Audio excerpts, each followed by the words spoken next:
Hey everybody, and welcome back. What a day of college football. Ohio State survives, excels. Um, North Carolina schools both were in tight games, but one, what an amazing day. The Big Ten shined for the most part. My predictions started off slow, but I ended up 9 of 15 today, so winning record, and was 8-3-1 in the week 0 games and Thursday Friday games. And I'm gonna start with Ohio State. They beat Notre Dame at home 21-10, and Stroud was 24 of 34 for 233 yards and 2 touchdowns. Henderson, the running back, went for 15 carries and 91 yards.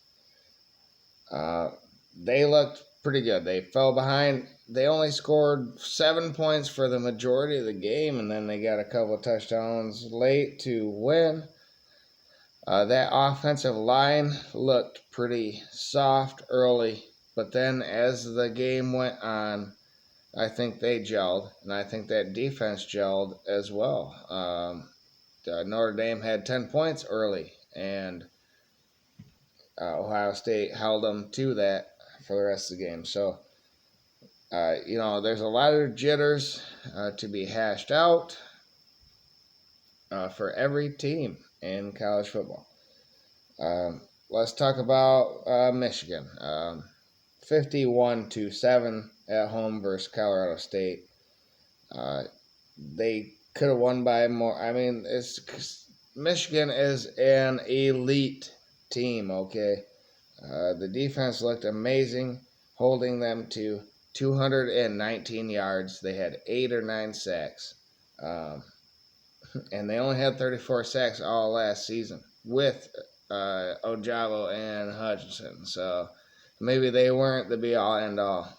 Maybe players actually did have to bide their time and learn and get better behind them, and now they are excelling. Michigan reloads on defense. Cade McNamara, it was his audition, and he didn't look good. He didn't look very good. 9 of 18. He missed a lot of easy open throws. And JJ came in at the 6:30 mark in the third quarter and had a couple of series. He had a couple snaps before that in the second quarter, but which derailed Michigan's drive, by the way. At that point, why not just keep Cade in there? JJ though looked good. He had 3 rushes for 50 yards and a touchdown. He was, I think, 3 of 4 or 4 of 5 passing. And then Alex Bowman came in, the Texas Tech transfer that has been here for a while, senior veteran. And Alex Orji also came in. They both looked pretty good. Bowman passing the ball and Orji running the ball. You got to go with JJ, I think, now, if you're Michigan. Next up is Iowa, South Dakota State. What the heck was this game? I saw it was 3-3, and then it was 5-3, and I'm like, is this a baseball game? What's going on here? Defense. There were 21 punts in the game, and Iowa had 2 safeties, which I guess no team in college football since the year 2000 has scored 7 points without a touchdown. 2 safeties and a field goal won it for Iowa. I had them overrated. I thought they would beat the 15.5 point spread.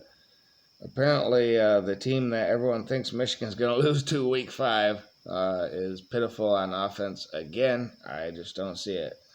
Kinnick is great, but Their offense is not. Okay, Rutgers went on the road to Boston College. I thought Boston College would win this game and Rutgers would cover the spread. Rutgers won outright, 22-21. That was an exciting game. Buffalo at Maryland. Maryland won 31-10. I had them winning by a little bit more. They did not cover the spread, but Tulia looked pretty good. 24 of 34 for 290 yards and one interception. No touchdowns for Tulia Tagovailoa. Wisconsin won today 38-0 over Illinois State. Graham Mertz looks serviceable.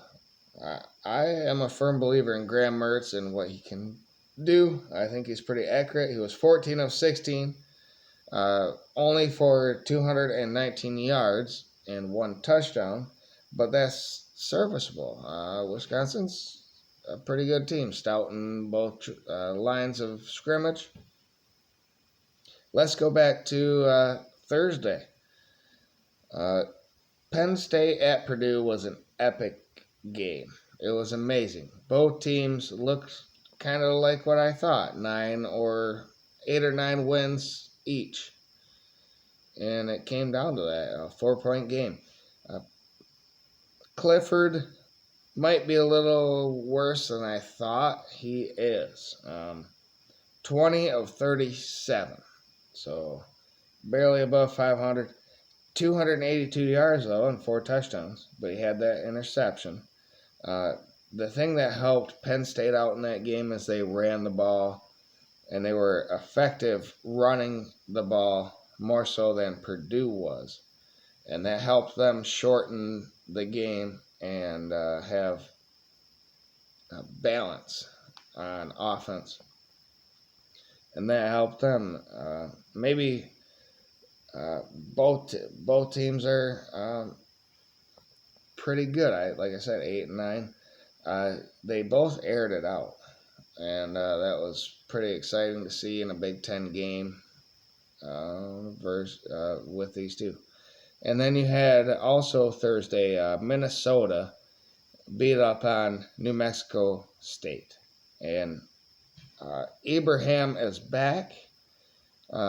Remember, they almost and should have beat Ohio State, but Ibrahim went down before the game was over, and that pretty much derailed Minnesota's chances. But he had 21 carries for 132 yards and 2 touchdowns.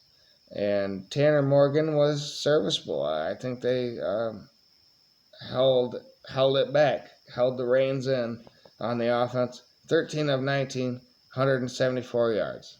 No touchdowns, no interceptions. He just did Minnesota hold back because of the competition they played. I think so, and I think they're capable of more. But 38-0 is pretty darn good. And then Friday, Western Michigan was at Michigan State. Michigan State won 35-13, but that is not the story. It took a lot longer than expected for me to feel comfortable on them beating the spread of 16.5 points. It was 21-13 in the fourth quarter. So it was a one-score game in the fourth quarter, but they ended up pulling away. Tuck went for it on 4th down in his own territory early to set a tone for that game, and they got it. But I don't know. The Michigan State defense looked pretty good. Western Michigan was held to 334 yards. The same team that beat Pitt last year, ACC champs. Okay. So, good job, Michigan State. The Big Ten East has won everything. So, against West teams even already. Penn State over Purdue, um, Indiana over Illinois. So another Friday game was that Indiana over Illinois game. 23-20. Uh, it was a struggle for both teams offensively, defensively. They look pretty good. They're pretty much equal, bottom dwellers of each division. So there you have it. My thoughts on the Big Ten. Elsewhere across the league, across the nation, Alabama destroyed Utah State. Could have scored 100 if they wanted to. Georgia, same. Could have scored probably 75 points versus Oregon if they wanted to and held them to 3. And Florida beat Utah, number 7 team in the nation. Utah and Oregon go down. Is it up to USC and UCLA now for that conference to make a playoff? So there you guys have it. That's my thoughts. And remember to like, share, subscribe to the video. And as always, have a great day, everybody. Thank you.